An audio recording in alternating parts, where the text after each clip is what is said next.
En honor al tiempo. ¿Cómo están todos? ¿Qué tal de ánimo para iniciar?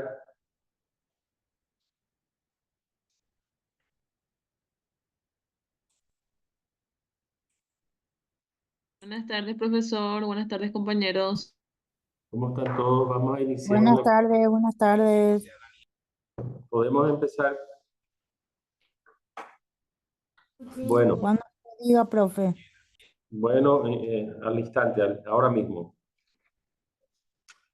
La clase de hoy, que estarán viendo, ¿verdad? Trata sobre la violación de derechos humanos. Bastante sensible el tema, es importante.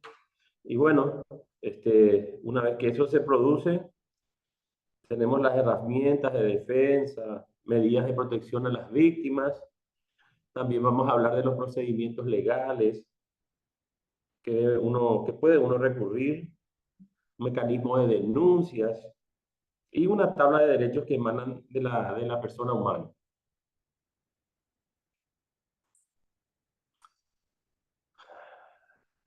Iniciamos la clase con una frase simbólica, emblemática, que dice: las violaciones de los derechos humanos de hoy son la causa de los conflictos del mañana. Es para meditar. Los fundamentos de la clase de hoy podemos resumir en los siguientes puntos. Resaltar el hecho grave de que la violación de derechos humanos obviamente resulta de una acción u omisión indebida que vulnera y restringe los derechos fundamentales de las personas. En este sentido, debemos tener presente que estos derechos son inderogables y reconocidos por los tratados internacionales, como la vida, la integridad, la dignidad, la libertad y todos los demás que hemos visto. Debemos recordar que la violación de derechos puede ser realizada por personas servidoras públicas, autoridades o con su anuencia, es decir, con su permiso o con su visto bueno. Algunas de estas violaciones pueden constituir crímenes de lesa humanidad. Los crímenes de lesa humanidad son aquellos que son considerados este, imprescriptibles, son la tortura, la desaparición forzada, el genocidio. Iremos viendo los que pueden ser considerados como tales. El objetivo general. Desearía poder detallar una visión amplia y clara de que la violación de derechos constituye un tema trascendental. Y obviamente puede tener graves consecuencias, tanto legales como éticas. En ese sentido, existen diferentes contextos en lo que se habla de violación de derechos, como la violencia de género, de migración, como dijimos anteriormente, los crímenes de lesa humanidad y otros.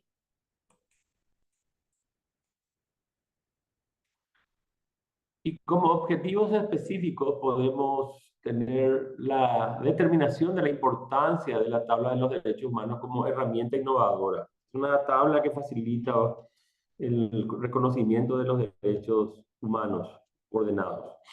Comprender la trascendencia de los derechos humanos en el ordenamiento jurídico.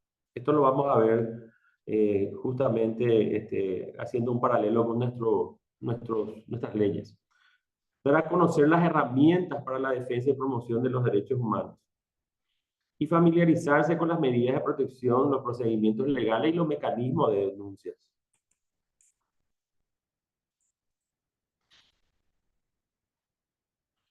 Bueno, ¿qué es la tabla de derechos humanos que emana de la persona humana? Bueno, es una herramienta para facilitar, es de gran utilidad, encierra un importante trabajo de sistematización de los derechos humanos y las normas y mecanismos que los protegen. Permite la rápida localización de los preceptos y artículos concretos. De entre las principales declaraciones y normas de derechos humanos, bueno, tenemos toda la normativa internacional, entonces esta tabla de derechos humanos facilita la localización del tipo o el precepto que estamos buscando. También las medidas y mecanismos de protección aplicables a los mismos se facilita con eso. El índice podemos decirlo que está basado en la siguiente forma. Conforme a la tipología de derechos, dijimos que los derechos humanos fueron clasificados en tres categorías. La primera categoría, la denominada de primera generación, que son estos, ¿verdad? Los derechos civiles y políticos, derecho a la vida, a la integridad personal, derecho a la igualdad, a las libertades públicas, privación de libertad, al honor, la vida privada, asilo, nacionalidad, etc.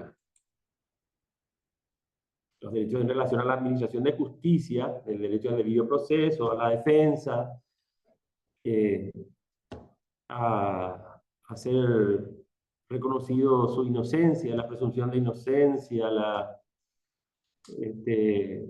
irretroactividad de la ley, etc.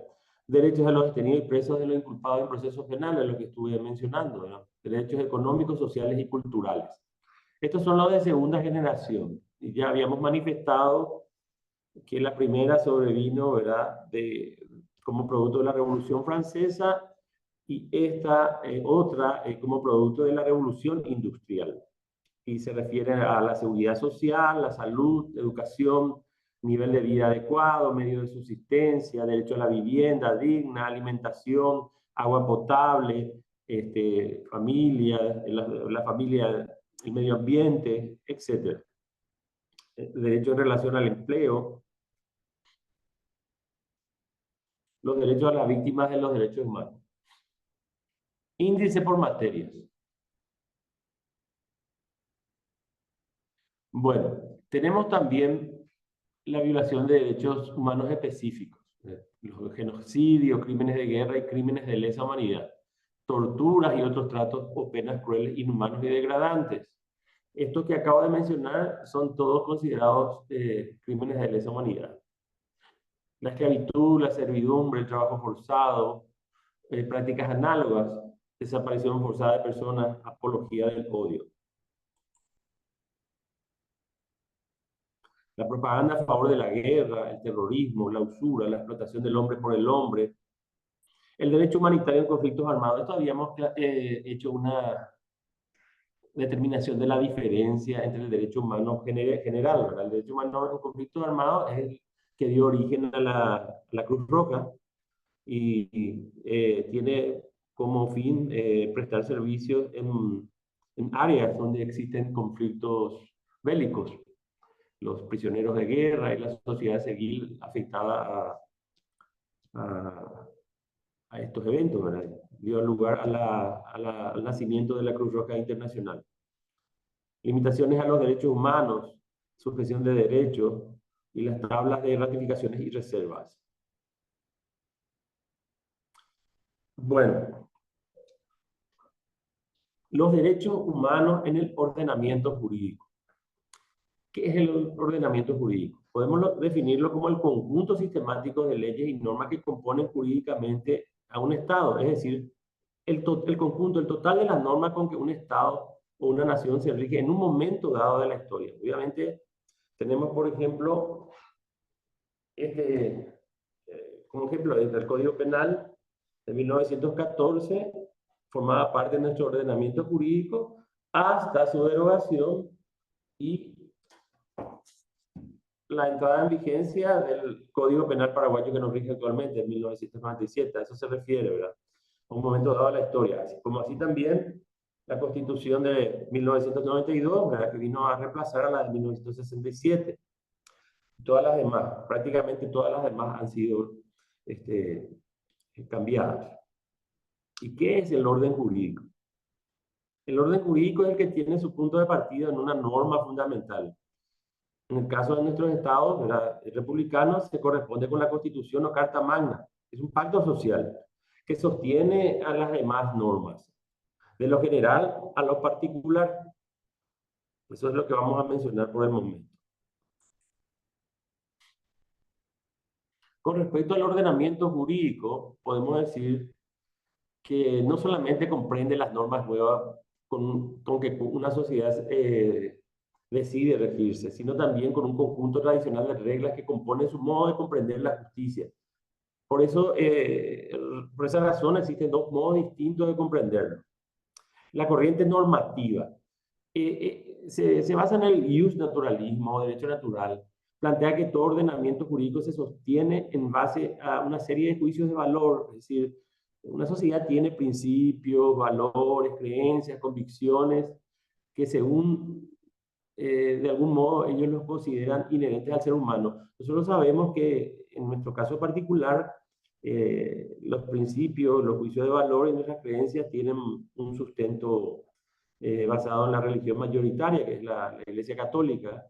Eso, por ejemplo, implica un derecho natural, ¿verdad? Un derecho que guía de una manera subjetiva nuestro juicio de valor, nuestras creencias, nuestras convicciones como sociedad. Es una corriente institucional que prefiere pensar y pasar al positivismo y considera el ordenamiento jurídico que está formado por la sociedad misma, por sus mecanismos de garantía de la legalidad y la institucionalidad, a su criterio de aplicación, fruto de un consenso en el seno de la sociedad misma. Bueno, es importante considerar que no debemos confundir el ordenamiento jurídico, que como dijimos es el conjunto de normas que rigen en un momento dado a una sociedad, en un país, y con el orden jurídico que viene a ser el sistema con que con que se rige ese ordenamiento jurídico, es decir, está el orden de prelación de leyes.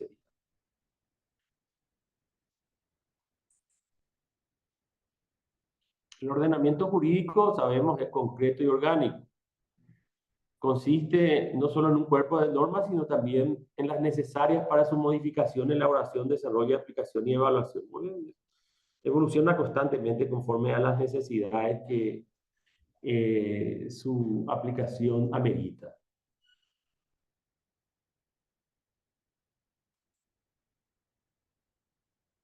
Como habíamos dicho, ¿verdad? El ordenamiento jurídico se estructura en base a un criterio jerárquico en las leyes, que es el orden jurídico. Así se construye un sistema de predominancia entre las de más amplio rango sobre las más locales y específicas. Dicha jerarquía se comprende a partir de la llamada, o muy comúnmente denominada pirámide de Kelsen, una forma de representación gráfica que organiza los distintos tipos de leyes normativas de ordenamiento jurídico. ¿En qué sentido? En la punta del triángulo equilátero, en la cúspide, se encuentra la Carta Magna, la Constitución, y en la base las normas de menor rango.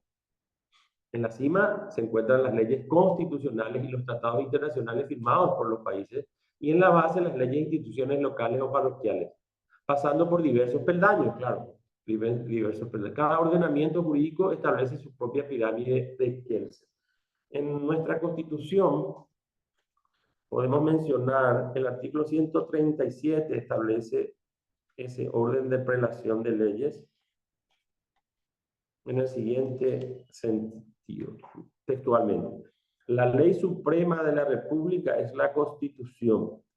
Esta, los tratados, convenios y acuerdos internacionales aprobados y ratificados, las leyes dictadas por el Congreso y otras disposiciones jurídicas de inferior jerarquía, podrían ser las ordenanzas, por ejemplo, sancionadas en consecuencia, integran el derecho positivo nacional en el orden de prelación enunciado.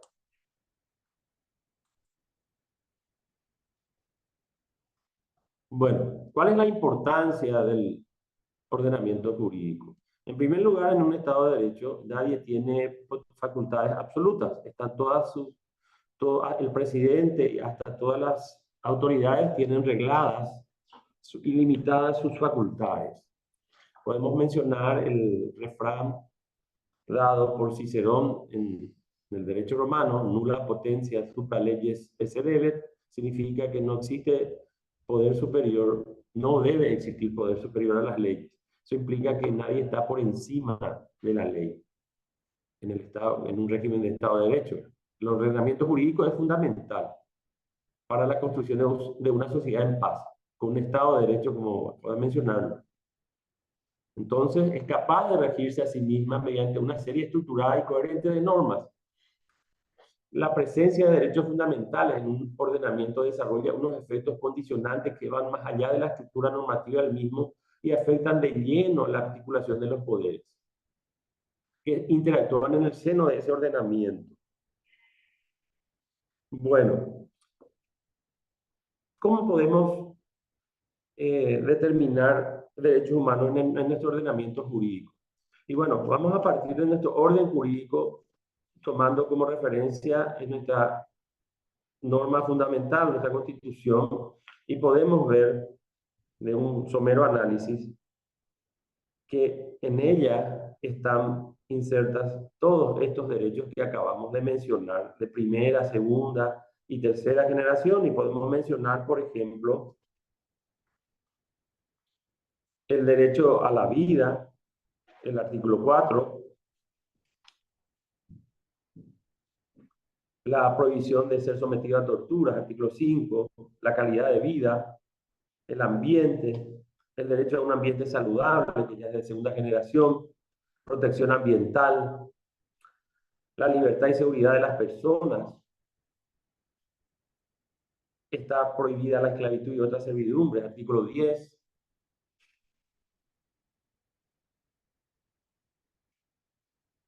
la prohibición de la privación ilegítima de la libertad, la prohibición de la libertad por deudas, el principio de la retroactividad de la ley, el derecho a la defensa en juicio, de los derechos procesales. El artículo 17 habla de varios ítems, que sea presumida su inocencia, que se le juzgue en un juicio público, que no se le juzgue más de una vez por el mismo hecho, que el Estado le provea un defensor gratuito, comunicación previa y detallada de la imputación, la posibilidad de ofrecer, practicar y controlar e impugnar las pruebas, que no se le opongan pruebas obtenidas por actuaciones producidas en violación a las normas jurídicas, etc. Tenemos la libertad religiosa, la ideológica, la libertad de prensa, el derecho a informarse, libertad de reunión y manifestación, derecho a la defensa de intereses difusos, derecho a la objeción de conciencia. Bueno, y así sucesivamente, el derecho al libre tránsito, a la residencia, y el principio de que estos derechos que estamos enunciando y estas garantías no se debe entender como que constituyen una negación de otros que son inherentes a la personalidad humana y no figuran expresamente en ella, es decir, no son taxativos estos derechos. La falta de ley reglamentaria no podrá ser invocada para negar ni para menoscabar algún derecho o garantía. El capítulo de la igualdad de las personas, de la protección de la familia, de los pueblos indígenas. El artículo 62 establece que esta Constitución reconoce la existencia de los pueblos indígenas definidos como grupos de cultura anteriores a la formación y organización del Estado paraguayo. Defiende su identidad étnica y autoriza una propiedad comunitaria solamente para ellos. Y bueno, derecho a la salud, etcétera. Como estamos viendo de una manera somera, estos derechos humanos enunciados en esa tabla de derechos que ya habíamos desarrollado también cuando hablamos de los derechos humanos de primera, segunda y tercera generación, están incluidos, obviamente, como vieron, en nuestra Carta Magna y, obviamente, en las leyes de menor rango, que son sus leyes reglamentarias.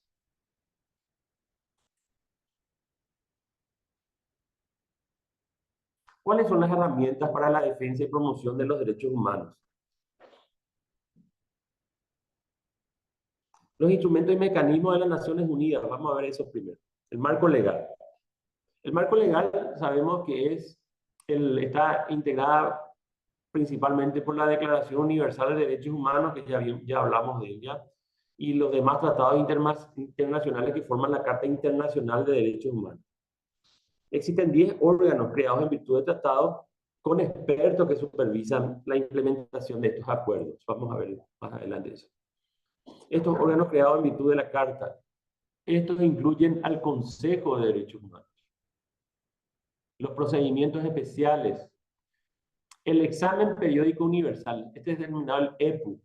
Nuestro país, en esto, más o menos a esta altura, ¿verdad? En mayo, junio, envía sus representantes, cada ministerio, cada institución, a los efectos de rendir cuentas a los expertos en las Naciones Unidas.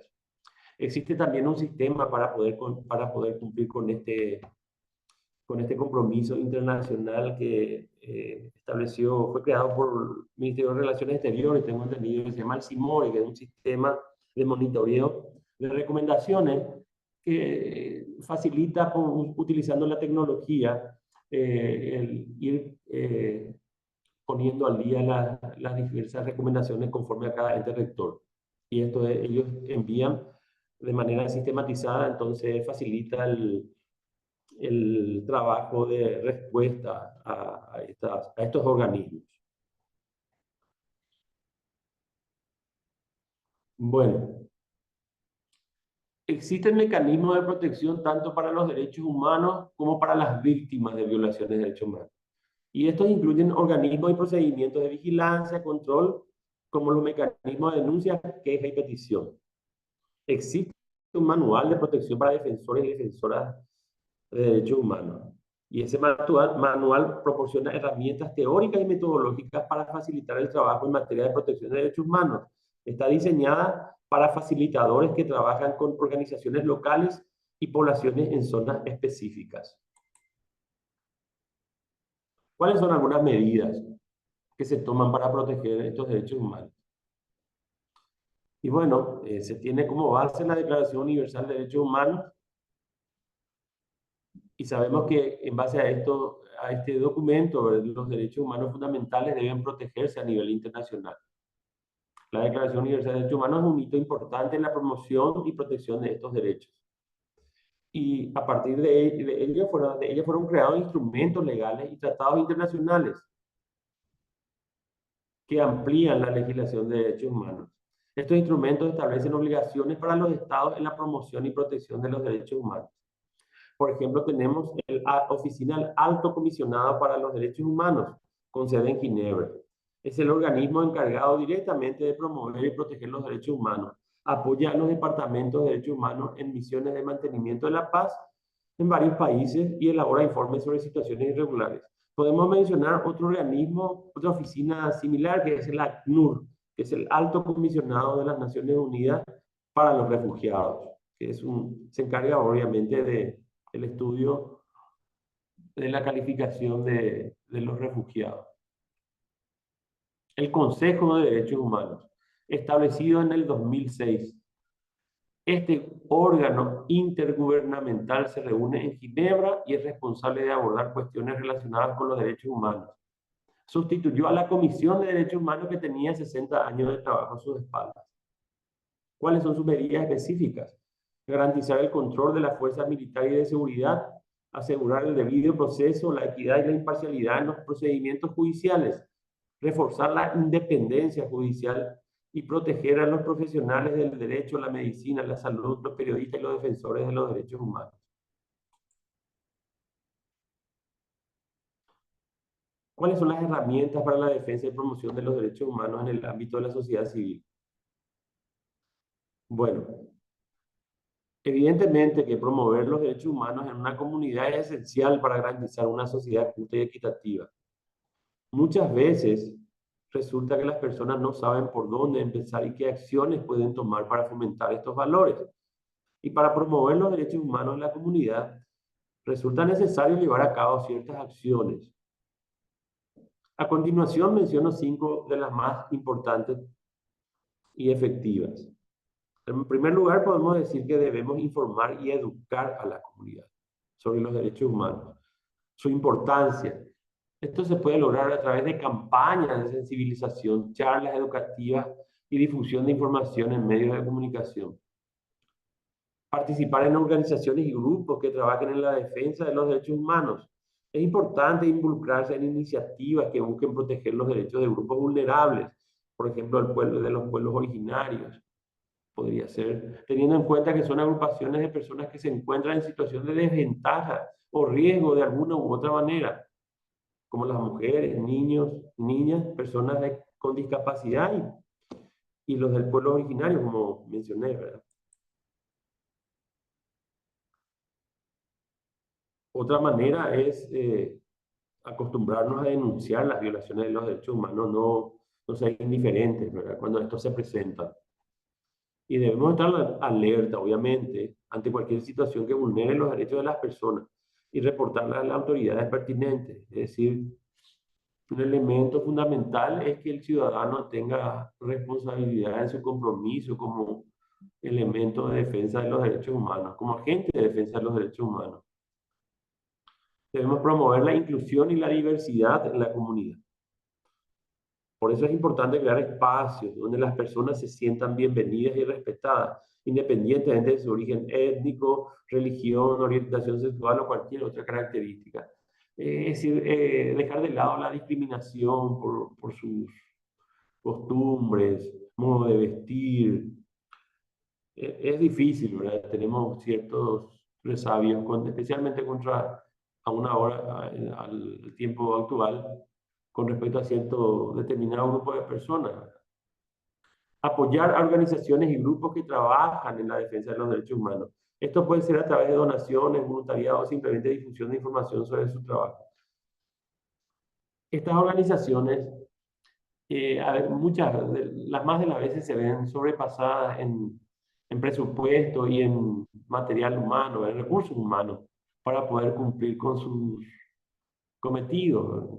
Nunca está de más, ¿verdad?, que la sociedad civil sea consciente de la importancia de estas tareas y apoye con donaciones o difusión o fomente o facilite el trabajo de estas personas. Eso se llama eventos de concientización. Educar a los niños y niñas, involucrarse como ciudadanos en la política local, apoyar a las organizaciones de derechos humanos de alguna u otra manera. Bueno, un elemento importante son las medidas de protección que la víctima necesita. El enfoque centrado en la víctima es fundamental, obviamente, para garantizar sus derechos. La dignidad de algunas personas que fueron afectadas por situaciones de explotación, trata de personas, abuso sexual, acoso sexual. Algunas medidas de protección que se aplican a las víctimas son la asistencia y apoyo. Las víctimas tienen derecho a recibir asistencia, apoyo para su seguridad cuando se les amenaza un frente de riesgo o peligros. Por ejemplo, los psicólogos, todo el equipo sistematizado de apoyo, de contención, de informes que determinan que sí ha ocurrido un hecho específico de vulneración de derechos, por ejemplo, en abuso sexual en niños, cuando se necesita de profesionales que le hagan estudios específicos para acreditar la veracidad o reconoce en esos informes la veracidad de un hecho de violación en perjuicio de los niños. También tenemos que considerar que las víctimas tienen derecho y pueden requerir y promover la reparación integral, buscando justicia y responsabilidad por los daños sufridos. Decidir su implicación en los procesos de las Naciones Unidas, es decir, decidir si va a recurrir a un sistema internacional y decidir cómo desean participar en los procedimientos de las Naciones Unidas. Para ello deben recibir información veraz, completa, en todas las etapas del proceso y ser escuchados. Es el derecho a ser oído de manera atenta y comprensiva. También es importante aquí determinar de que no sean objeto de revictimización, porque se les exige a veces estudios psicológicos que hacen que ellos de vuelta rememoren el momento en que fueron víctimas. Eso a veces es contraproducente. De, de una etapa a otra del proceso se vuelve a requerir un estudio similar, a eso me refiero. Privacidad y confidencialidad. Obviamente se debe proteger la privacidad y la confidencialidad de la víctima durante el proceso, a veces por su dignidad personal y otras por su seguridad. Y la protección contra la estigmatización y represalias. Es decir, la víctima puede estar sometida a una presión de que si denuncia va a tener consecuencias en su familia o en su persona, y debemos tener en cuenta que tenemos la obligación de protegerle de estas circunstancias. En Paraguay, así como en otros países, las organizaciones de la sociedad civil y las instituciones gubernamentales trabajan para implementar estas medidas y proteger los derechos de las víctimas. Las organizaciones de la sociedad civil que tratan sobre estos temas las conocemos como ONGs, organizaciones no gubernamentales, ¿verdad? A veces también están sujetas a prejuicios y a conceptos errados con respecto a la tarea que estas personas realizan como consecuencia de algunas que son creadas para fines ilícitos, ¿verdad? Que las hacen tratan de catalogarle a todas de una misma forma y eso no es así.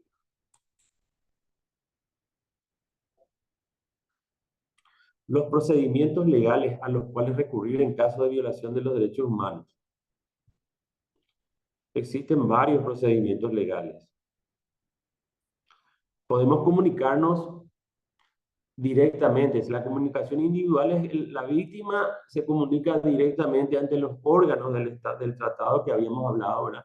Los órganos, los 10 órganos del tratado, de los diversos tratados, tienen sus expertos, las personas que reciben las denuncias y hacen la reclamación ante el Estado en particular. 9 tratados principales de derechos humanos a nivel internacional, cada uno con un órgano de tratado. Justamente lo que acabo de decir, compuesto por expertos que supervisan la aplicación de las cláusulas de tratado en los estados partes. Es decir, estos reciben las denuncias directamente del afectado. Estos órganos, como el Comité de Derechos Humanos, el Comité para la Eliminación de la Discriminación Racial, el Comité contra la Tortura, entre otros, pueden examinar denuncias individuales o comunicaciones presentadas por particulares directamente a ellos. Cualquier persona puede presentar la denuncia contra el Estado que sea parte por violación de un tratado en cuestión, pero debe determinarlos y argumentar y fundamentar los derechos presuntamente violados. Las denuncias también pueden ser presentadas por terceros en representación de otras personas, siempre que cuenten con su autorización por escrito. Existen, por ejemplo, ONGs que tratan temas de pueblos originarios y tienen su organismo, sus asesores jurídicos que presentan las denuncias en representación de ellos. También existe la posibilidad de que un Estado le denuncie a otro Estado. Varios de estos tratados permiten que un Estado parte denuncie a otro órgano de tratado competente las violaciones del tratado presuntamente cometidas por el otro Estado parte. Bueno, evidentemente esto implica que un Estado acusa a otro Estado de incumplir sus obligaciones en virtud de un tratado. Eso también está permitido.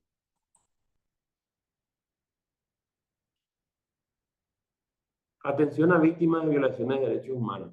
A nivel nacional existen instituciones y organismos que brindan atención a las víctimas. Estas instituciones informan sobre los derechos y procedimientos previstos en el orden jurídico local y llevan un seguimiento de los casos y promueven una justicia pronta y expedita. Uno de los principios básicos en el derecho internacional es garantizar que las víctimas tengan acceso igualitario y efectivo a la justicia. Esto incluye obviamente el derecho de presentar denuncias y buscar reparación por violaciones de derechos humanos. Bueno, ya que estamos tocando el tema de violación de derechos humanos, es muy oportuno pasar a mostrar un video, un material sobre un hecho emblemático que estaremos comentando posteriormente a ver el material.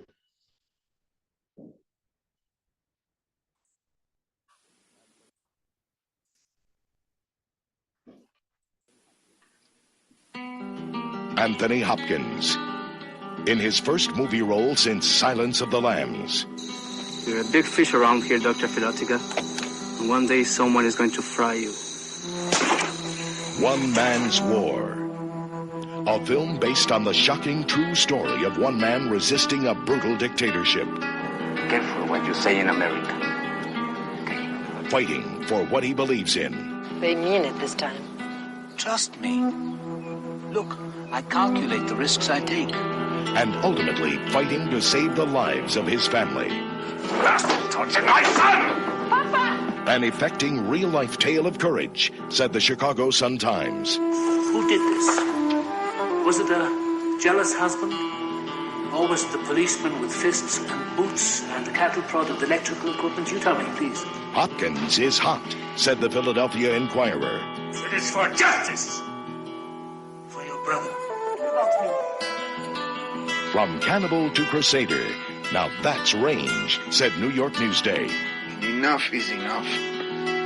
But why don't you try living in the real world? The real world? Signor Baroni, in the real world, my son is crushed like an insect and I'm expected to do nothing about it. One man's dream. One man's courage. One man's family. One man's war. Shoot me! Shoot me! I am Filotica! Shoot me! Shoot me!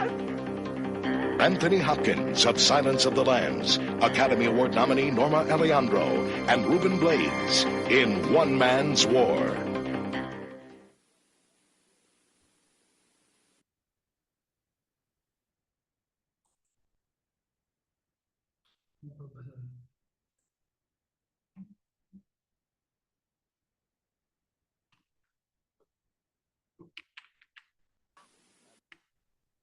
Bueno,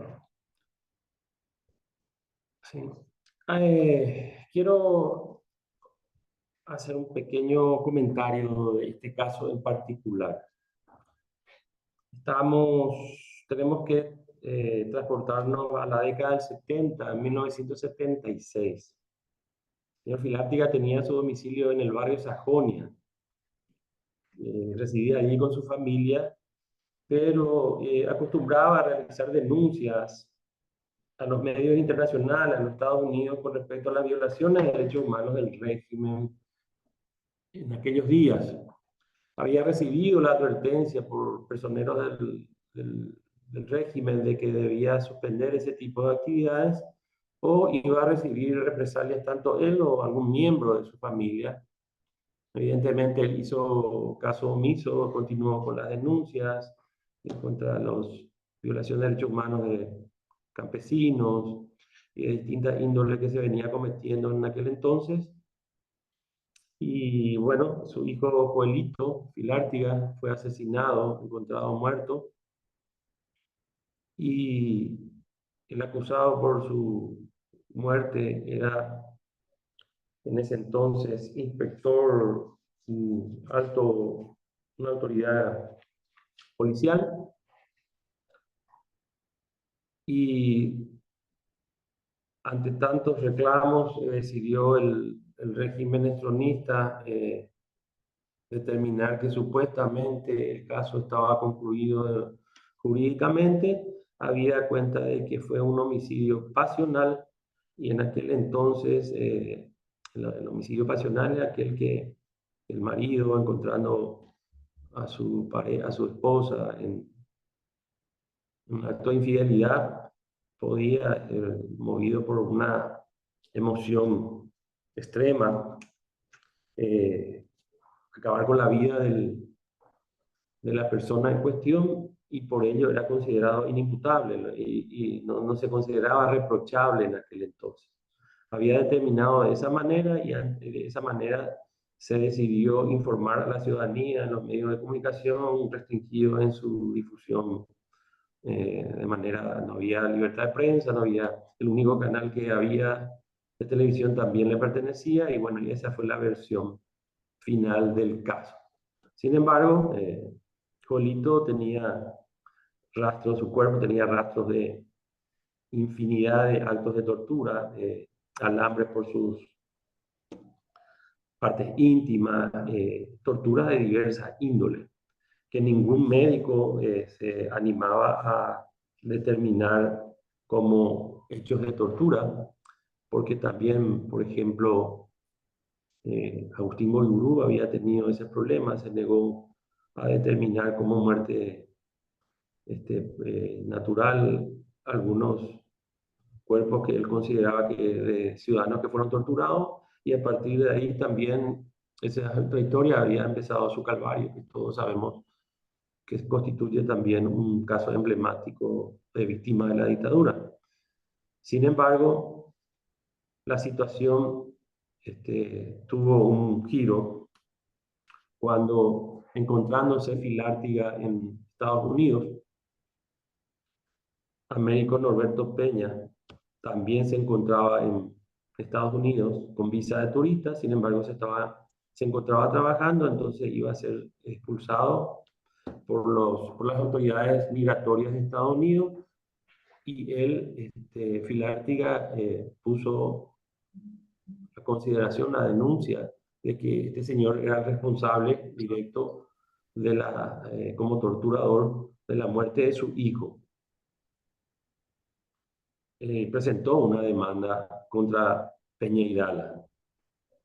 ¿Y de qué manera se determinó que Estados Unidos podría tener competencia para estudiar y condenar, en su caso, a una persona que no es ciudadano de los Estados Unidos por un hecho que fue cometido en otro estado, ajeno a su soberanía? Bueno, resulta que esto es lo que, este elemento constituye el factor por el virtud del cual este es un caso emblemático dentro de este ámbito. Resulta que existía un principio de considerar hostis humani generis, es decir, enemigo del género humano, a los piratas y a los comerciantes de esclavos en siglos anteriores, y por ello ellos podían ser condenados o sometidos a procedimientos sumarios en cualquier lugar del mundo, habida cuenta que toda la humanidad era considerada víctima de los hechos cometidos por este tipo de personas. Aplicando ese principio de considerar hostis humanis generis, es decir, enemigos del género humano, a los responsables de hechos considerados delitos de lesa humanidad, como la tortura, se consideró que la víctima era toda la humanidad y que el actor era considerado un enemigo de la humanidad toda. Basado en este principio fue que se otorgó jurisdicción en casos de tortura cometidos en violación de la ley de las naciones, ¿verdad? Justamente el tribunal sostuvo que los individuos podían ser responsables en los Estados Unidos por violaciones graves de derechos humanos cometidas en el extranjero. El caso se remitió al tribunal del distrito para determinar los daños. La justicia norteamericana, ante las pruebas expuestas, obviamente, fotografías y peritajes médicos, evidenciaron que Joelito fue víctima de torturas y consideraron que la tortura es un delito contra el género humano. Se aplicó una vieja jurisprudencia, que la que ya acabo de mencionar, Y esta sentencia contribuyó al nacimiento de la nueva jurisprudencia en los derechos humanos, la ley de reclamos por agravios al extranjero de los Estados Unidos. Gracias a ello se consiguió una indemnización. Esta sentencia internacional favorable obliga al Estado paraguayo a indemnizar a Dolly Filártiga y a Joel Filártiga por la suma de 5.200 millones, no, ¿cuánto es? Bueno, tengo datos muy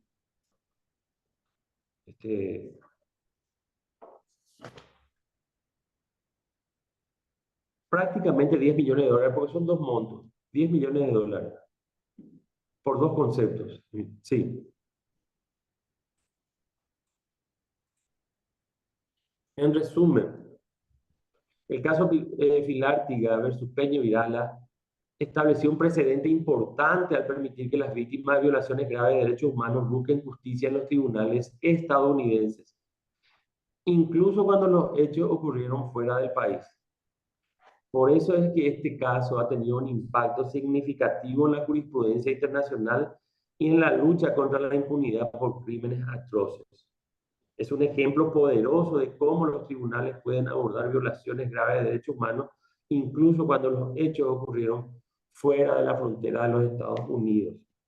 Resulta que el tráiler que acabamos de pasar se basó justamente en este caso, y también tenemos que considerar que fue bastante emblemático y llegó a conocimiento de muchas personas en el ámbito de Hollywood, de los actores.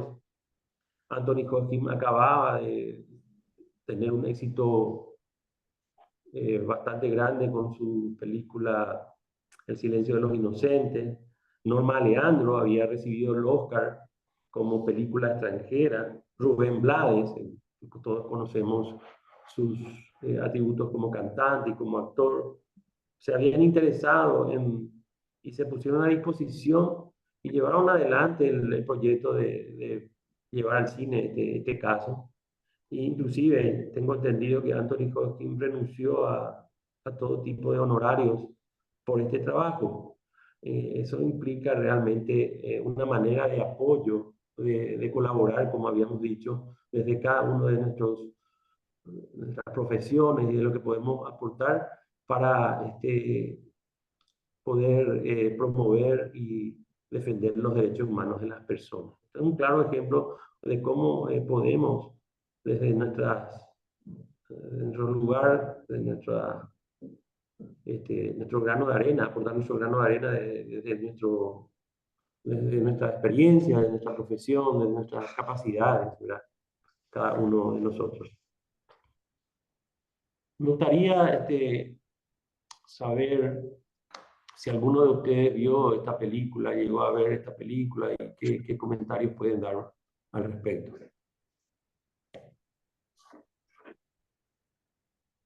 ¿Qué les pareció? Hola.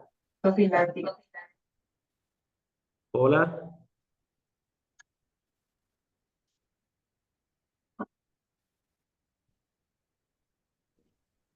Buenas tardes, profesor. Mi nombre es Mario Méndez. Un placer poder saludarlo y a todos los compañeros presentes.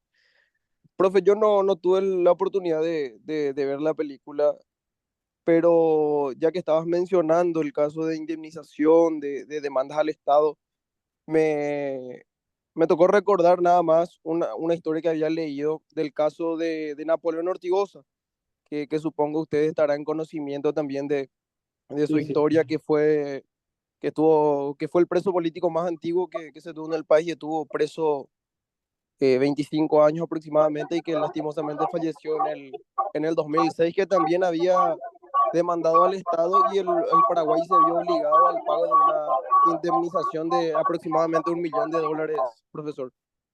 Sí, está relacionado con el caso del cadete, que le habían responsabilizado del asesinato de un cadete en la zona de Trinidad, Cadete de Benítez, creo que le llaman. Y inclusive la comunidad había determinado como milagroso al cadete, y la sociedad había quedado con que Napoleón Ortigosa era el responsable de ese hecho, cuando se evidenció también de que fueron otras las circunstancias de la muerte de este joven, ¿verdad? Otro triste caso de la época autoritaria, la época en que los excesos y los abusos de poder, estos hechos son considerados terrorismo de Estado, habida cuenta que el Estado, que debe protegernos, que debe garantizar nuestros derechos, estos derechos que estamos hablando, a la vida, a la libertad de pensamiento, debe garantizar nuestra integridad física, nuestra dignidad, es el encargado, utilizando los medios otorgados por el Estado a los efectos de reprimirnos y de inclusive asesinarnos, ¿verdad? Por eso se denomina terrorismo de Estado, este tipo de actividades.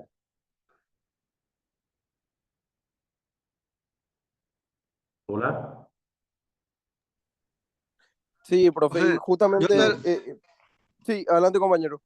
no es que nada más que yo le respondí al profesor ahí por medio del chat, que yo sí vi la película en una clase de política en la época del colegio.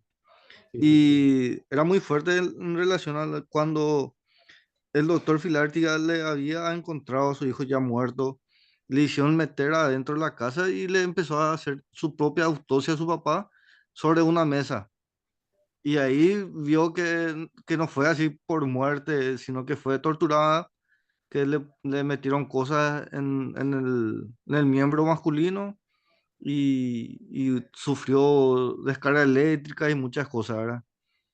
Y nada, fue muy fuerte en serio esa película y en esa época cómo se mantenía, ¿verdad? Cuando uno protestaba contra el gobierno. Tu nombre, por favor. Rubén Valiente, profesor. Rubén Valiente, sí. Sí. Y Otra cosa también, profesor, es, escucho. vio que la vez pasada tuvimos como una charla con el profesor Euclides Acevedo y él también comentó un poco acerca de lo que él había pasado en época de la dictadura. Y le pareció también como jocoso ponerle una forma de decir de que antes su cara estaba en las comisarías como que se busca y hasta hace poco estaba como ministro del Interior. Sí, Eso dijo como un parte del chiste más o menos. y le conozco personalmente al doctor Euclides. Tuve la posibilidad de recibir charlas de él justamente en épocas de dictadura, en finales de los 70. Realmente estaba casado con ese entonces, con Pepa Kostianowski, que también acompañaba en las charlas. Y corríamos riesgo, tanto él como nosotros, ¿verdad? Porque podíamos haber sido sometidos a detención arbitraria por esa mera circunstancia, ¿verdad? Estaban todas prohibidas esas actividades. Y me consta también, cuando yo prestaba servicios al Comité de Iglesias para Ayuda de Emergencia, llevamos adelante algunos casos y él fue víctima, fue sometido a detenciones arbitrarias en el Departamento de Investigaciones, eh, compartió celda con otras víctimas y después participó como testigo en los procesos que se llevaron adelante y para acreditar que los otros ciudadanos también fueron violentados en sus derechos más básicos y fueron objeto de tortura. Tenían que hacer sus necesidades en una lata de leche nido. Se les pasaba la comida prácticamente en un pequeño orificio de la puerta que no tenía iluminación ni nada por el estilo. Y en esa época era común, como ustedes conocen dónde está ubicado el Departamento de Investigaciones, que es ahora un museo. En el centro está, no sé bien la calle, pero sé que está en el centro. Sí, está protegido porque es un lugar que debe quedar determinado como memoria. Y de allí a veces el comisario de la tercera, que está subiendo, ¿conocen ustedes dónde está la tercera? La comisaría tercera. Enfrente está el museo, la técnica, que era otro centro de detención. Y si el departamento de investigación es un sitio de memoria y conciencia, ¿verdad? Así se lo protege por ley. Estaba sobre el presidente Franco y Chile. Bueno, de allí, por ejemplo, el comisario de la tercera le decía a Pastor Coronel si le puede acercar 4 o 5 detenidos que él tiene ahí, a los efectos de que él también proceda a ciertas indagaciones, ciertas diligencias. Le tomaban declaración indagatoria en un centro de detención clandestino, sin abogado, sin nada, y le hacían firmar esas declaraciones y eso era considerado como una confesión de supuestos hechos ilícitos, por ejemplo, si se imaginan lo que eso es. Y bueno, estas personas salían en harapos, con cadenas, caminando esas cuadras hasta llegar a la tercera, a la técnica, y la gente lo que hacía era mirar para otro lado, porque si decía algo, sabían que eran, probablemente también podían caer en ese mismo tipo de situaciones, ¿verdad? Entonces nadie ve, nadie escucha, nadie sabe nada, y descaradamente podían ir caminando estas personas con sus ejemplos con sus heridas, con sus harapos, con la demostración fehaciente de que fueron torturados ante toda la ciudadanía en el mismo centro de la ciudad, ser sometidos a tortura por otro grupo de torturadores y ser devueltos en plena luz del día. Eso no es todo. Se dan ciertas circunstancias que duelen como hechos de impunidad. Muchas de las víctimas que pasaron años como presos políticos van al lío a pedir un caldo de pescado, una empanada, y su torturador está enfrente, mirando ahí, como si nada, sin recibir ningún tipo de castigo. Y eso realmente es triste y no me quisiera poner en la piel de estas personas porque es doloroso. La impunidad, la injusticia ya es de por sí muy difícil de sostener y la impunidad mucho más, ¿verdad?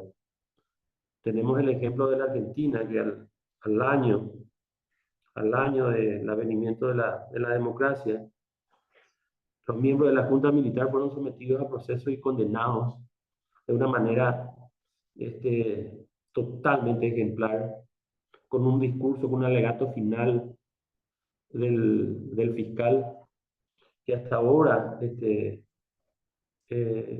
nos pone la piel de gallina y les recomiendo que escuchen.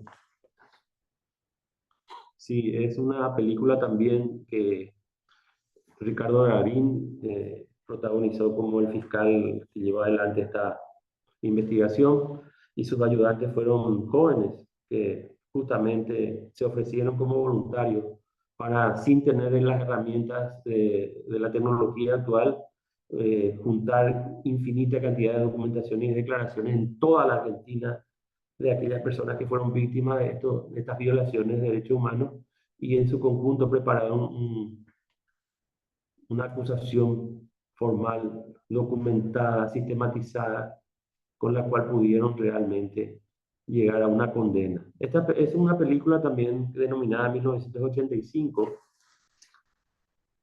Argentina 1985, creo que fue, no ganó el Oscar a Mejor Película Internacional extranjera, pero estuvo nominada, y les recomiendo también que vean para que se den cuenta de todas las vicisitudes que llevan las personas que se ofrecen como voluntarios para ser defensores de los derechos humanos. ¿Alguna Permiso, otra? profesor. Sí, sí, le ¿Qué escucho. tal? Buenas tardes. Sí, Mariana Leguizamón, profesor. sí, Yo le no escucho. vi aún la película, está entre mis carpetas de películas pendientes. La verdad que son muy pocas acá en Paraguay cuando hablamos materia cinematográfica, ¿no? O sobre trabajo que hagan esa recopilación. Sí, más bien, lo que me hizo acordar fue también así un poco, ¿verdad? De entre los tantos casos que tenemos, pero de los pocos que llegaron a la corte, el caso de Goiburu, ¿verdad? Agustín Goiburu. Sí, Ahora, sí, yo creo sí. que tengo más dudas que certeza. Yo había leído un libro de Carlos Pérez Cáceres, no sé si lo conoces, un periodista Sí, y investigador paraguayo que hicieron recopilaciones por medio de entrevistas a sobrevivientes sobre tema de dictadura y memoria. Se basan en varios tomos, ¿verdad? Y es brutal, ¿verdad? Que no creo que no hay otra manera de describir, porque a medida que uno va pasando las páginas, uno va viendo toda la cruda, digamos, la cruda manera en cómo se manejaba todo esto, y así como usted había relatado, vivir eso en esos momentos en donde no había siquiera a quien pedirle socorro, era una situación, digamos, de desesperanza, de momento devastador, ¿verdad? Porque a lo mejor podía sobrevivir, ¿verdad? Porque el cuerpo humano a veces increíblemente aguanta hasta donde no creemos que podría aguantar uno la tortura, pero imagínese el trauma que le generó no solamente a la familia, sino a una generación que todavía repercute el día de hoy, ¿verdad? Yo tengo familiares que están desaparecidos, que nosotros ya obviamente ya le damos por muerto, pues no sabemos qué pasaron de ellos. No eran activistas políticos, eran docentes, no era no eran necesario. periodistas. Sí, sí, Eso no, no por eso. cualquiera podría haber sido víctima. Tu nombre, por favor. Mariana Leguizamón, Y, profesor. la familia que fue víctima. Leguizamón. Profesor, Leguizamón Garciano. Mi mamá es argentina, profesor. Ellos se escaparon de la dictadura de Argentina para esconderse acá en Paraguay, ¿verdad? Solo que acá en Paraguay tuvieron que cambiarse de nacionalidad. Antes creo que era muy fácil eso de comprar cédulas, comprar certificados de nacimiento y hacerle pasar, digamos, por estudiante por medio de la balsa. Yo había recopilado esta información por medio de mi mamá. Lastimosamente, era muy joven, yo muy niña, cuando mi abuelo todavía estaba en vida. Pues yo ya mis abuelos ya lo había perdido en Argentina. A mi abuela y a mi abuela de parte de mi Y mamá, ¿verdad? ¿podrías individualizar los nombres, los datos de tus familiares desaparecidos, por favor? Si sos tan La verdad que amable. los nombres no recuerdo bien de mis familiares. No sé si era Eulalia. Eran mujeres y hombres. Eran tres familiares. ¿Verdad? La verdad que cuesta que mi mamá me dé toda esa información porque por lo que yo me doy cuenta genera un dolor profundo en ello. ¿Verdad? Lo que sí que la recopilación que yo puedo hacer de mi mamá fue, digamos, el cambio de nacionalidad que ella tuvo, porque eran documentos paraguaya, pero sus documentos son argentinos originales. Ella nació en Argentina, pero tiene miedo de recuperar su nacionalidad. Imagínate, o sea, el estrés postraumático de toda esa generación. Para recuperar su nacionalidad argentina por medio del miedo de irse a la cárcel, siendo que ella era una niña y que sus familiares hicieron todo ese trámite para poder salvarle la vida a ellos, ¿verdad? Y después encontrarse acá con otra dictadura, porque acordémonos que estaba la Operación Cóndor, ¿verdad? Que a eso iba. Trabajando en conjunto para todo esto. Y bueno, Para más que nada eso. sí, quería nomás aclarar, ordenar las ideas para que todos los demás puedan entender. Acaba de mencionar la compañera, ¿verdad? La alumna, el operativo Cóndor. ¿En qué consistió el operativo Cóndor? El operativo Cóndor sí es un antes para Paraguay, Sudamérica. intercambio de prisioneros políticos. Es decir, nosotros huimos a la Argentina escapando del régimen estronista, pero allá estaba Videla o a Chile, y en Chile fue esto. Se creó, ¿verdad? Una, una manera de que todo prisionero político solicitado por otro país se le envíe. Y el otro país en reciprocidad le envía a otro. Es decir, no era seguro que yo, siendo perseguido en el Paraguay, huya a la Argentina y me sienta seguro. Por ejemplo, Goiburu fue en Tucumán, creo que estaba, sirviendo en un hospital y a la luz de todo, a la vista de todo, a la salida del hospital, le metieron en la cajuela de un vehículo y esa fue la última vez que se lo vio con vida. Y mucho antes de eso estuvo, por ejemplo, en misiones, en posadas, pescando y varias veces se salvó de ser atrapado. Sus hijos pasaron, como usted dijo, 1000 vicisitudes, ¿verdad? Y el operativo Cóndor era un sistema perverso por el cual, como toda la región estaba bajo regímenes autoritarios, eran solicitados por las respectivas autoridades determinadas personas y esto eran traídas de manera totalmente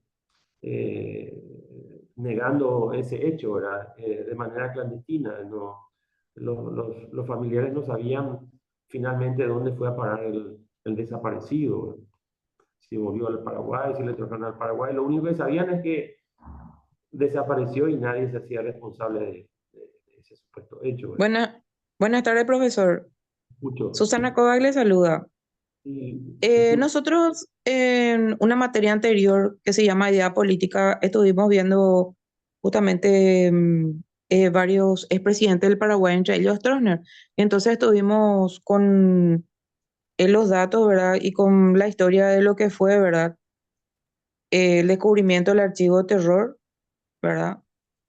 Entonces, realmente, a mí personalmente que me tocó hacer el PowerPoint, empezar a investigar, me conmovió mucho, ¿verdad? Porque fue increíble, ¿verdad? De que el señor Martín Almada, ¿verdad? Después de ser torturado y además no solamente eso, le hacían llamadas a la señora, le hacían escuchar cuando le torturaban y la señora llega a morir, ¿verdad? A causa de eso. Entonces, tras la lucha de él, ¿verdad? Consiguió, ¿verdad? Descubrir, ¿verdad? Dónde estaban guardados estos archivos, ¿verdad? Y fue declarado, ¿verdad? Por la UNESCO como un patrimonio, un documento, ¿verdad? Y ahí realmente se pudo también comprobar, ¿verdad? Este operativo Cóndor.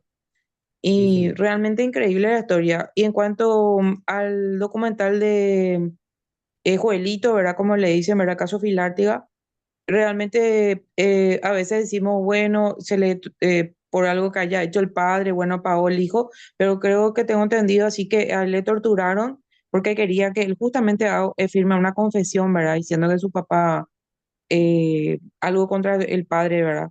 De que era comunista. Y luego la persecución, ¿verdad? Que tuvieron la mamá y la hermana, fueron a pagar Buen Pastor, después tuvieron que escapar, cosas así. Realmente la historia es más larga de lo que se pueda decir. Gracias. No, cada caso no podemos, no nos va, no hay tiempo suficiente, podemos estar varios días. Y los casos son numerosos y muchos son muy realmente paradigmáticos, ¿verdad? Porque está la familia Ramírez Villalba, Deli Villagra, están las niñas esclavas. Ustedes conocen ese caso. Eso realmente es importante traer a colación por la gravedad de los hechos. Las niñas esclavas había zonas, especialmente en Asunción, y creo que en Luque y en Caguazú, donde estaban tenidas niñas a los efectos de su explotación sexual por parte del dictador y algunos personeros de su régimen, ¿verdad? Profesor. Yo quisiera más terminar. Popol Ferrier era el encargado del que estaba en Sajonia. Ese pueden ver en Las calles del silencio. Es un documental, un cortometraje que está en YouTube y trata justamente sobre estos casos. Las niñas eran abusadas y muchas de ellas murieron y muchas de ellas eran llevadas inclusive por sus madres como factor de sometimiento y para complacerle al dictador. Una obra, hasta le decían a las madres que debían sentirse orgullosas con 11, 12 años, 10 años, ser elegidas para que sus más bajos instintos del dictador las canalice de esa manera, ¿verdad? Existen en ese documental las declaraciones de algunas de las víctimas, que las que son mujeres pueden llegar a determinar hasta qué punto puede uno continuar con su vida luego de superar este tipo de circunstancias. Y bueno, estas son algunas de las situaciones que se dieron como hechos de violación de derechos humanos. Y me gustaría poder, si alguna otra persona que quiera dar un comentario para poder continuar. Yo levanté la mano, profesor, hace Sí, un sí, le rato. escucho, le escucho, le escucho. Sí, Sí, disculpe. yo nomás que desde el punto de vista de la enseñanza, del estudio, quiero aportar de que sería importante que ubiquemos todos estos comentarios dentro del mapa histórico, en el cual el cronograma, espacio de tiempo es importante. Acotando sobre el tema de la tortura, y quiero aportar un poquito que en la Convención de Naciones Unidas sobre Tortura y Tratos Crueles, creo que es Bruselas, se hizo en el año 1984 y se ratificó en el Paraguay en 1987. O sea, por eso es, por el tiempo de la producción de esta y la condena internacional de estos hechos, es que nosotros en el país prácticamente era normal el trato de esto, ¿verdad? Porque no era punible en la época en que se cometieron. Ese es un aspecto a tener en cuenta. Y la irretroactividad, que es un principio vigente en materia penal, eso no obsta a que tengamos que, digamos, cuestionar, porque en realidad son muy crueles y tienen la sanción moral de toda la comunidad. Yo creo que esa fue la razón por la cual no han sido condenados muchos personeros que los cometieron. Por otro lado, justamente hay un aspecto que surgió en la investigación de lo que es el archivo del terror, es que se hizo un archivo, porque si esos hechos hubieran estado condenados penalmente o fueran punibles, prácticamente no hubiera existido un archivo, hubieran borrado todo vestigio de los mismos en cualquier institución que se hayan producido, ¿verdad? Es lo que quería acotar, que por eso hay muchos hechos que no se pueden sancionar. Aparte de eso, de que la responsabilidad penal muere con termina con la muerte del que cometió, del autor. Entonces, es también por eso que no existe una posibilidad de condena. Y la indemnización es consecuencia de la condena penal, ¿verdad? O sea, ahí es donde surge el real obstáculo para indemnizar, porque no pudiendo condenarse penalmente, no existe como consecuencia la responsabilidad civil. Y ahí otra vez el concatenamiento como para no recibir un resarcimiento. Sí, entiendo su punto de vista, pero necesitamos establecer algunos puntos para aclarar.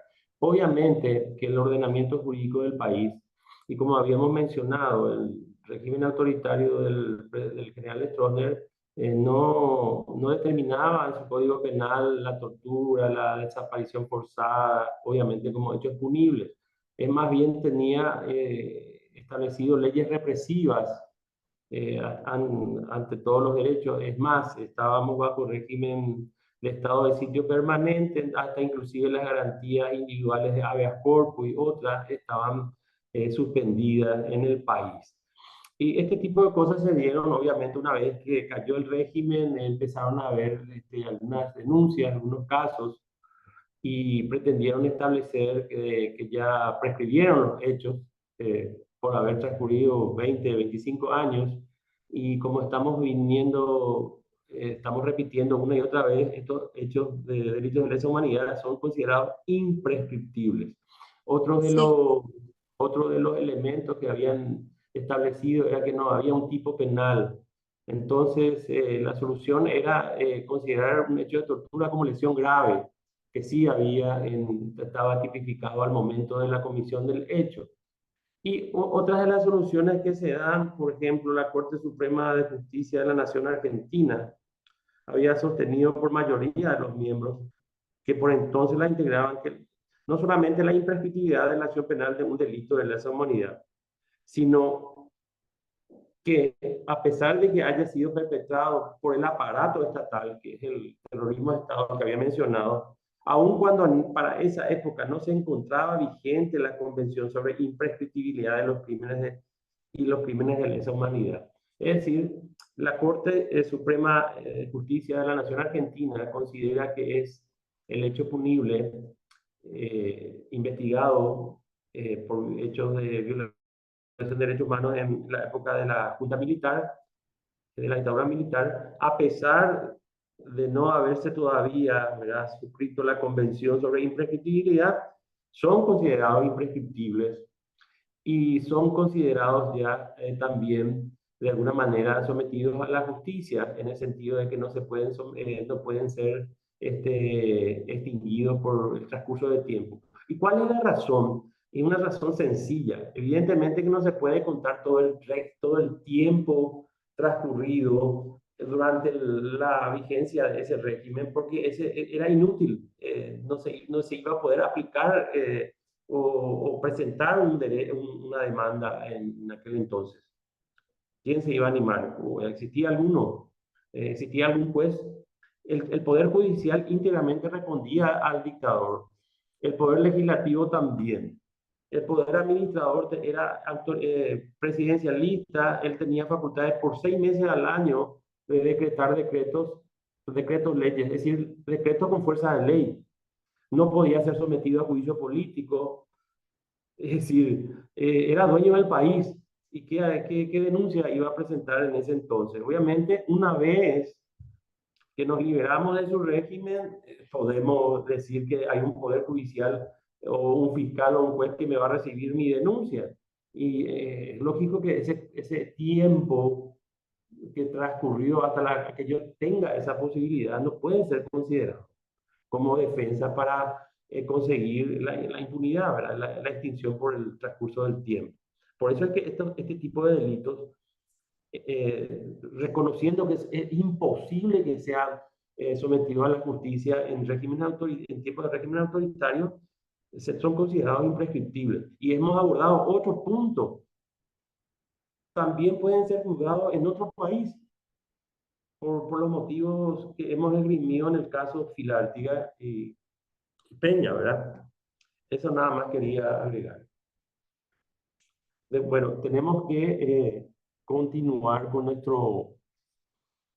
nuestra clase y vamos a avanzar. Solamente queremos evidenciar aquí una imagen donde están Norma Leandro y Anthony Hopkins al lado justamente de señor Joel Filártiga y su esposa, a quienes ellos representaron en la ficción. Y estamos mencionando aquí en esta imagen, ¿verdad?, que en 1990 se lanzó esta película. Era para televisión, existen categorías de películas, algunas para los cines, en aquel entonces era muy importante, pero también la televisión, es decir, los medios masivos, es un medio masivo de difusión de estas películas.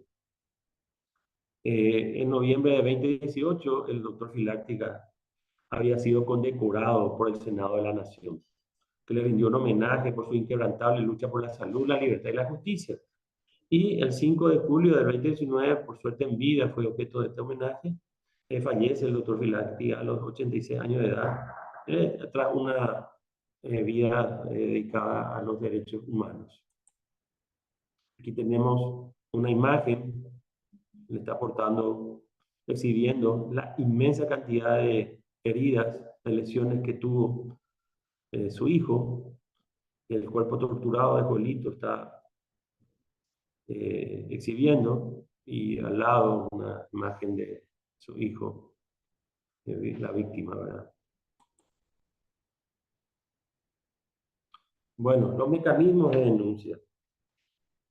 Los mecanismos de denuncia, antes de presentar una denuncia por violación de derechos humanos ante organismos internacionales, debe tenerse en cuenta las siguientes recomendaciones y observaciones. Bueno, como regla, en primer lugar, se exige, no es totalmente definitiva esta regla, pero en principio debemos agotar todos los recursos judiciales internos. Es decir, debemos hacer el seguimiento de todo un juicio penal que quede firme ejecutoriado, pero que haya sido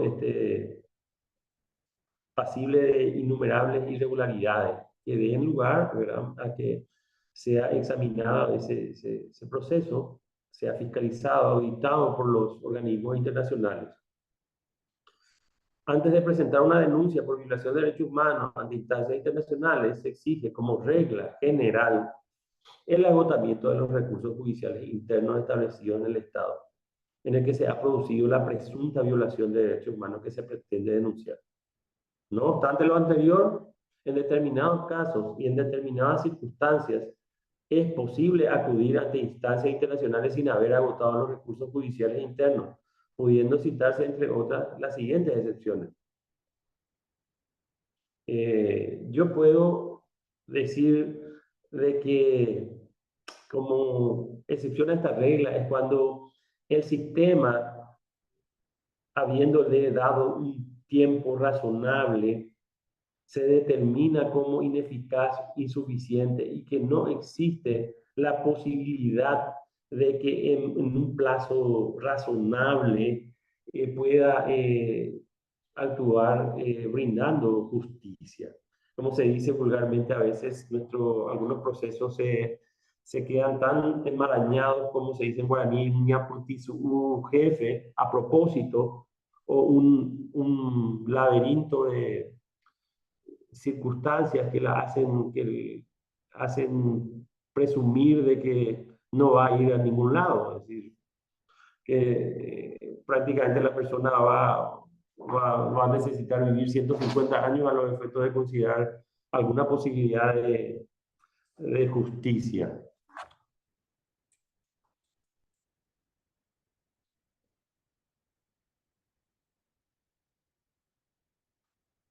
Bueno, existen algunos casos en que los plazos son breves y sumarios, entonces el agotamiento de estos recursos judiciales internos generalmente deben ser cumplidos. Con frecuencia, aunque no siempre es así, para una denuncia judicial de violación de derechos humanos y para la actuación de determinados mecanismos internacionales, por ejemplo, el Tribunal Europeo de Derechos Humanos, es necesario actuar con abogados.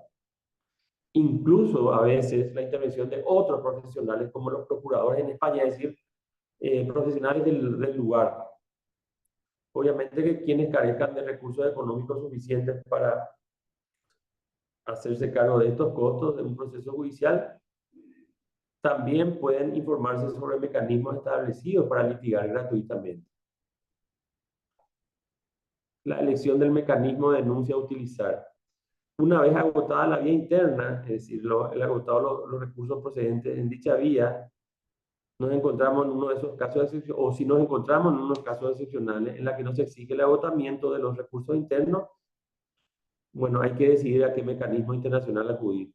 Habíamos hablado de que existe el sistema universal, ¿verdad?, el sistema interno, el sistema universal y intermedio el sistema regional. La determinación de los mecanismos de denuncia aplicables. Veamos cuáles son los mecanismos de denuncia realmente aplicables, teniendo en cuenta, entre otros casos, los siguientes factores. La naturaleza del derecho vulnerado, debiendo tenerse en cuenta que para determinadas violaciones de derechos humanos se han adoptado mecanismos específicos de supervisión y en su caso de denuncia.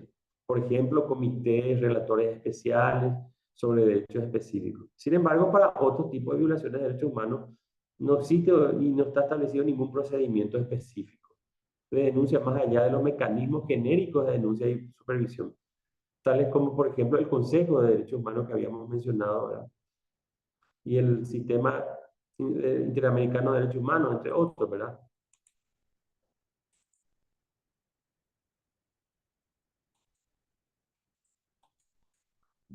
Bueno,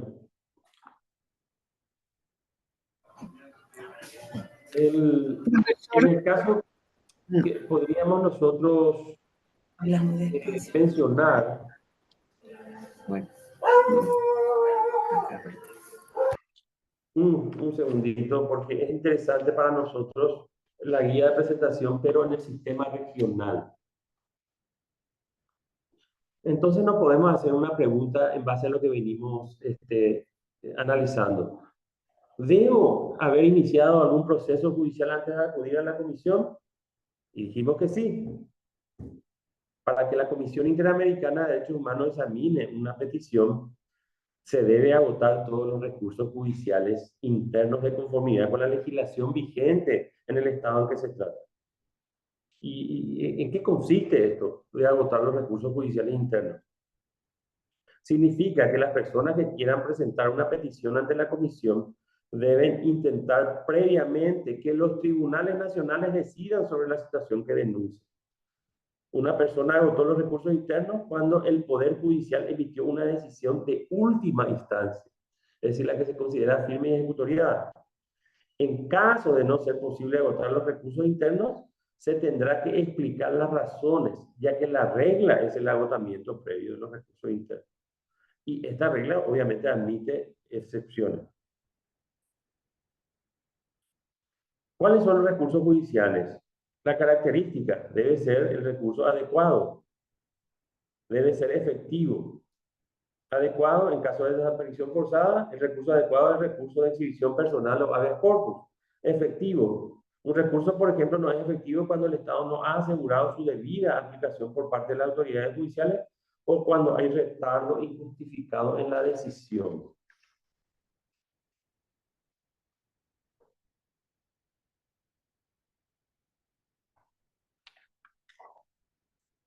¿Quiénes pueden presentar una denuncia ante la comisión? Cualquier persona, grupo de personas u organización por sí misma o en representación de otra puede presentar una petición para denunciar una violación de los derechos humanos o más estados de la OEA. Bueno, estos son, por ejemplo, algunos elementos de mecanismos para hacer efectivo, mecanismos internacionales disponibles en cada caso. Resulta de utilidad, como hemos dicho, facilita la tarea la utilización de la tabla de derechos humanos.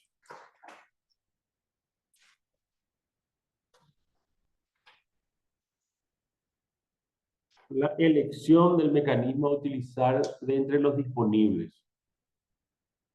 Cada uno de los posibles mecanismos de denuncia e intervención de derechos humanos tiene sus ventajas y desventajas, por lo cual es absolutamente necesario informarse sobre estas ventajas o inconvenientes que ofrecen los diferentes mecanismos susceptibles de ser utilizados en cada caso. Para la elección del mecanismo se debe tomar en consideración, entre otros casos, los siguientes factores. Posibilidad de actuar a partir de denuncias individuales. Costo económico aparejado. Algunos procedimientos requieren intervención de abogado y otros no. Posibilidad de obtener una reparación a través del mecanismo utilizado y la fuerza vinculante de la resolución adoptada. Obviamente, si hemos ratificado el Pacto de San José de Costa Rica, es vinculante para nuestro país la sentencia que pueda resultar. Bueno, con esto hemos dado término a los puntos relacionados a la clase de hoy. En primer lugar, me gustaría solicitar de parte de ustedes, ¿verdad?, que se pongan al día con los trabajos de la segunda clase, y considerando que tenemos que estar regularizados y al día para la fecha del examen final, el 11 de junio, y que otro punto que es bueno traer a colación es que existe la posibilidad de que asistan a la última clase de manera presencial, aquellos que puedan. Va a estar habilitada un aula y va a ser desarrollada de manera presencial para todos aquellos interesados. Y también, obviamente, virtual para aquellos que no, ¿verdad? Profe, Sí, le escucho. ¿la clase presencial qué día va a ser? El lunes, de 3 a 5. De 3 a 5. El otro El 3 lunes. de junio. El 3 de junio. Ah, bueno.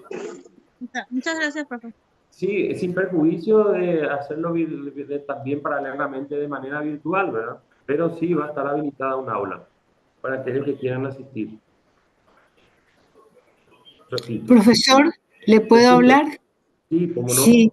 Tu nombre, por favor. Paula H. Una pequeña reflexión nada más que quisiera hacer sobre los derechos humanos y sobre los casos ocurridos en el pasado. Y yo digo nomás, tenemos varios casos muy importantes que ya tienen más de 10 años de ocurrido y no tenemos ninguna noticia sobre esos casos que son también de derechos humanos. Y yo creo que tendríamos que, si bien no debemos olvidar el pasado, tenemos que enfocarnos más en el presente. El caso del policía, que hace más de 10 años, y el último, el vicepresidente. Y no puede ser que tanto tiempo pasa y no se habla sobre el tema, pero son casos de lesa humanidad lo que está ocurriendo en este momento. ¿Y por qué entonces la Corte no hace algo sobre esos casos? Es una reflexión mía nada más, profesor. Y también quería decirle que yo ya pasé todos los trabajos prácticos, profesor, y gracias por su atención. Como no, tengo entendido que se refiere al secuestro del vicepresidente en la zona de San Pedro de Concepción. Y obviamente alguna situación que se considere pertinente depende de los familiares de las víctimas. Ellos deben recurrir si no encuentran algún tipo de respuesta por parte del Estado paraguayo y consideran que... Pero hay que tener en cuenta que este tipo de hechos que estamos mencionando deben ser cometidos por funcionarios del Estado. Estas personas, autodenominados Ejército del Pueblo Paraguayo, el Estado paraguayo no los reconoce más como delincuentes comunes y tiene Son terroristas. Sí, pero no los quiere considerar como terroristas, no quiere darle ese... Profesor, el Estado tiene la obligación de atender esos casos. El Estado tiene la obligación de dar una respuesta conforme a todos los recursos y los elementos que tiene a los efectos de poder determinar, encontrar a estas personas, someterles a un proceso y llegarle a la condena. Hay ciertas personas que sí están ya sometidas a juicio con sus respectivas condenas, pero no todos, y esto realmente es un riesgo para un Estado de Derecho, para una república, ahora que existan este tipo de grupos delincuentes que por encima de toda justificación estén cometiendo este tipo de hechos graves, ¿verdad? Evidentemente tenemos que dar una respuesta como país, como el Estado paraguayo, los gobiernos de turno, han pasado varios de ellos y no tenemos alguna respuesta. Esto realmente es lamentable porque no solamente no se les castiga, sino también puede llegar a ser a crecer en su dimensión y en sus efectos, y todos podemos ser partícipes de estas consecuencias de estos actos. ¿Sí? Muchas gracias, profesor. No, por nada. ¿Alguna otra persona que quisiera nomás ahora mencionar el trabajo práctico, la tarea para esta clase? Y va a ser subida en la plataforma, pero ya les voy a comentar sobre qué trata, ¿verdad? Sí, un breve comentario con respecto al caso que hemos visto como emblemático, el caso Filártica Peña. La pregunta que se les hace es ¿por qué razón se vuelve un caso emblemático y un punto de inflexión para el derecho internacional, ¿verdad? A los efectos de poder someter a proceso por hechos cometidos fuera del territorio de una nación y a personas que no son de esa nacionalidad tampoco, ¿verdad? ¿Por qué razón se considera que la aplicación de un determinado principio Profesor, ¿es el caso de la película? ese mismo? ¿Por qué razón Gracias, el caso gracias. judicial, la demanda iniciada en Estados Unidos, conocida como caso Filártiga versus Peña, es considerado un elemento un punto de inflexión en la lucha para poder someter a juicio a personas responsables por actos de crímenes de lesa humanidad, a pesar de que el hecho no haya ocurrido en ese país? Es decir, que no se ampare en la territorialidad. Sabemos nosotros que el hecho punible en principio se determina por el lugar del hecho y el país soberano es el que determina su competencia. Es decir, no puede ser juzgado un hecho de robo de un Vigi de Fernando de la Mora en Argentina. A eso se refiere. ¿Por qué razón? Pero cuando el hecho investigado constituye un hecho de violación de delito de un crimen de lesa humanidad. En eso consiste la tarea, ¿verdad? Está aplicada en una plataforma y espero que cada uno pueda justificar, ¿verdad?, el fundamento jurídico que fue utilizado a los efectos de poder conseguir legitimar un proceso y llegar a una condena. Está todo, prácticamente tiene relación con lo que vimos y con lo que acabamos de desarrollar. Obviamente, eso va a darme una perspectiva de si se llegó a comprender a cabalidad por qué razón este caso es considerado emblemático. Bueno, ¿alguna otra persona que quiera dar alguna consulta? ¿Tenga alguna consulta? Profesor, ¿Sí? referente a la película, ¿qué tan, o sea, qué tanto de ficción y de realidad usted piensa que hay dentro de la película o usted piensa que se ajusta a lo que realmente sucedió? Bueno, en líneas generales se ajusta a lo que realmente sucedió, pero obviamente la ficción tiene su sistema, ¿verdad? Sabemos que nosotros, para poder conseguir que una película tenga el éxito que se busca, generalmente exageran algunas situaciones, se dramatiza más a veces, se pone puntos más, se determinan ciertas situaciones que son al solo efecto de poder conseguir, ¿verdad?, la atención de los espectadores, pero en general se basa en hechos verídicos. Está demostrado todo lo que ocurrió allí en lo puntual, ¿verdad?, en lo sustancial. Este muchacho fue objeto de tortura. El Estado negó esas torturas y quiso hacer creer que era un homicidio pasional. A la víctima se le dijo que acepte esa supuesta, vamos a decir, situación, a los efectos de que como era inimputable, no podía ser un hecho punible el homicidio pasional por la emoción violenta que uno sufre más todavía en esa época, el machismo, encontrarle a su esposa supuestamente en un acto sexual con un joven, ¿verdad? Le quitó la vida y supuestamente ese es su derecho.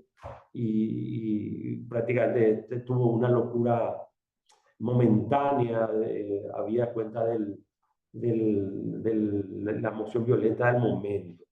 Eso en el código actual no está tan así, es considerado una disminución de la reprochabilidad, es un atenuante, pero ya no es considerado irreprochable una persona en esas circunstancias.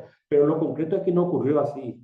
Y lo concreto es que el cuerpo, los restos de este joven estaban completamente no había parte de su cuerpo que no tuviera rastros de tortura, ¿verdad? Se le sometió, se encargaron justamente de someterle a todo tipo de sufrimiento antes de que te pierda la vida. Y también es cierto todas las actividades que tenía el señor Filártiga, y también es cierto que él fue advertido de que tenga que dejar de hacer realizar, y él no lo hizo. Él tenía clínicas en el interior, ¿verdad?, de atención y de capacitación que estaban prohibidos por el régimen.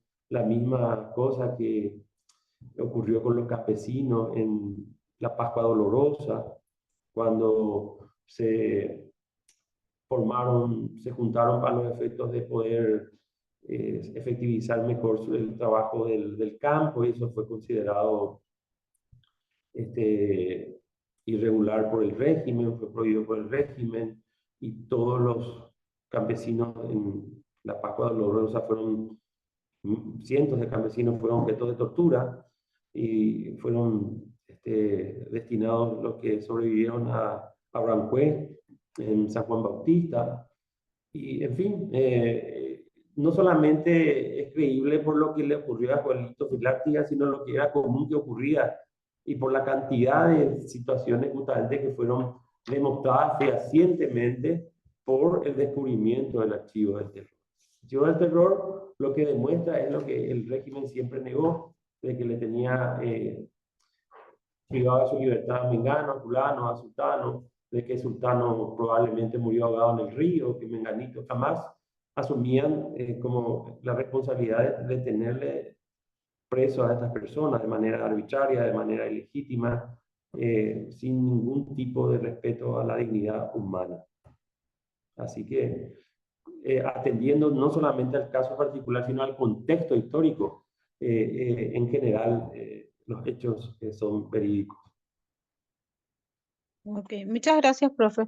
Y De nada. por si acaso, ¿verdad? No tiene una idea en qué plataforma podríamos ver, ¿verdad? Yo vi una vez la película, pero ya hace muchos años. Sí, En YouTube va a encontrar la respuesta. Bueno, concretamente nosotros en la clase de hoy hemos recomendado 3 materiales fílmicos. La guerra de un hombre, que es el que estamos, el de Filártiga, Argentina 1985, y Las calles del silencio, que es un documental. Me gustaría, si fuera posible, que se tomen la molestia de poder ver los 3 materiales que les mencioné, cada uno de ellos en las circunstancias puntuales son muy importantes. El caso de 1985, lo que quiero enfatizar es que Argentina dio un ejemplo al mundo increíblemente al año de dejar de lado un régimen autoritario, un régimen dictatorial, de procesar, juzgar y condenar a los responsables, a las cabezas de responsables de esa junta militar, a Galtieri, a Videla y a todos aquellos que se sucedían en el poder, sin perjuicio de haber sometido a procesos a una infinita cantidad de torturadores, de policías y de personas involucradas de alguna u otra manera a estos crímenes. De esos tiempos tan oscuros, ¿verdad? Los desaparecidos en Argentina alcanzan los 30.000, según algunos datos estadísticos, ¿verdad? Desaparecidos, no víctimas de la dictadura, ¿verdad? Así que se puede uno dar una idea de la magnitud de aquellos años.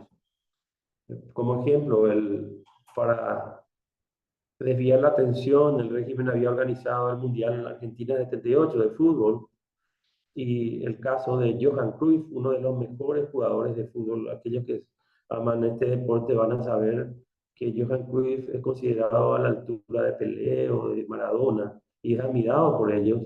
Por una cuestión de principio se había negado a participar de ese mundial justamente para no estar favoreciendo actividades que traten de desviar la atención de los terribles hechos que estaban ocurriendo a la par que ese mundial se desarrollaba, ¿verdad? Son cuestiones que tenemos, si vamos a mencionar en aquellas épocas el fútbol, voy a dar un caso que involucra a Chile. Chile en 1973 el régimen de Salvador Allende había sido derrocado y había tomado el poder el general Pinochet, y de una manera intempestiva había sometido al país a un régimen de derecha autoritario, con prácticamente la supresión de todos los derechos y garantías constitucionales, y tendría que venir a la Unión Soviética por un repechaje a jugar un partido en Chile y luego ir a jugar en la Unión Soviética a los efectos del último cupo para el Mundial 74. Y bueno, la Unión Soviética se negó a venir porque el Estadio Nacional de Chile fue el lugar donde fueron ubicados miles y miles de presos políticos y asesinados, y la sangre todavía estaba en los vestuarios, en la zona, estaba manchado de sangre el lugar. No debió haberse realizado ningún encuentro deportivo allí en esas circunstancias, y Chile clasificó por walkover, es decir, porque no se presentó el adversario, y se aplica el walkover y clasificó al mundial. Obviamente la Unión Soviética tampoco era un régimen democrático, también tenía era un régimen comunista, un régimen autoritario de izquierda, así como lo era el régimen de Fidel Castro y sigue siendo el régimen de Cuba. Todos estos lugares, en estos lugares abundan infinita cantidad de víctimas de violación de derechos humanos, como el caso de Corea del Norte. Es un caso concreto donde un régimen prácticamente terriblemente autoritario y determinante en cuanto a vamos a decir, la suma de todos los poderes del Estado están prácticamente en la persona del presidente, del partido, el régimen de partido único y posibilidad de salir del país, de estar conectado al mundo exterior, etc. Entonces, estos son, podemos decir, regímenes autoritarios donde la violación de los derechos humanos es prácticamente una regla. Nosotros hemos pasado en la región por regímenes autoritarios de derecha y también regímenes autoritarios que aún subsisten de izquierda, y tanto en uno como en otro, es decir, ofreciendo un sistema político supuestamente totalmente contrario al que pregona el otro. Sin embargo, coinciden en ser sistemas represivos y violadores de todas las garantías de los derechos humanos que estamos hablando. Y generalmente están bien de espaldas a todo este sistema internacional, no lo reconoce. Bueno, creo que con eso hemos terminado la clase de hoy. Y alguna persona que quiera dar algún comentario, alguna duda sobre todo lo desarrollado, estamos a las órdenes antes de... Sí. Profesor, ¿puede ser tan amable de repetir los nombres de los 3 libros que usted recomendó? No son libros, son materiales ¿Audiovisuales son? Sí, son películas y documentales. Dos son películas y uno es un cortometraje. ¿Y los nombres, profesor? La primera es La guerra de un hombre, es el caso Filártiga. Sí. La segunda es Argentina 1985, una película que se basa en la en el juicio, en el fiscal que llevó adelante la acusación y la condena de los miembros de la Junta Militar en Argentina, en el año 1985. Poco más de un año de haber sido derrocado el régimen militar. Como un ejemplo y como un emblema de cómo un país tomándose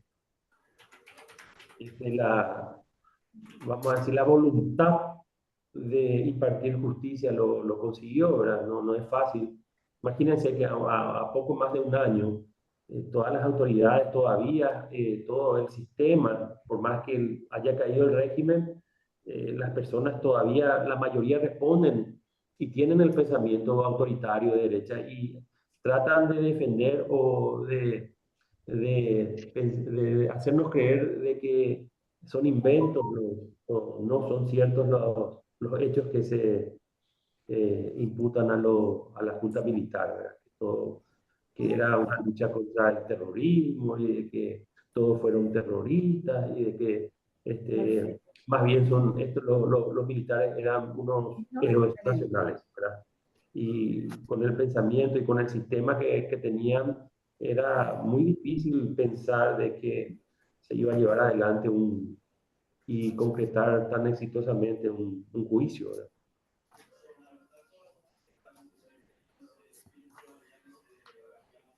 Y el tercero es el de Las calles del silencio, que es un cortometraje.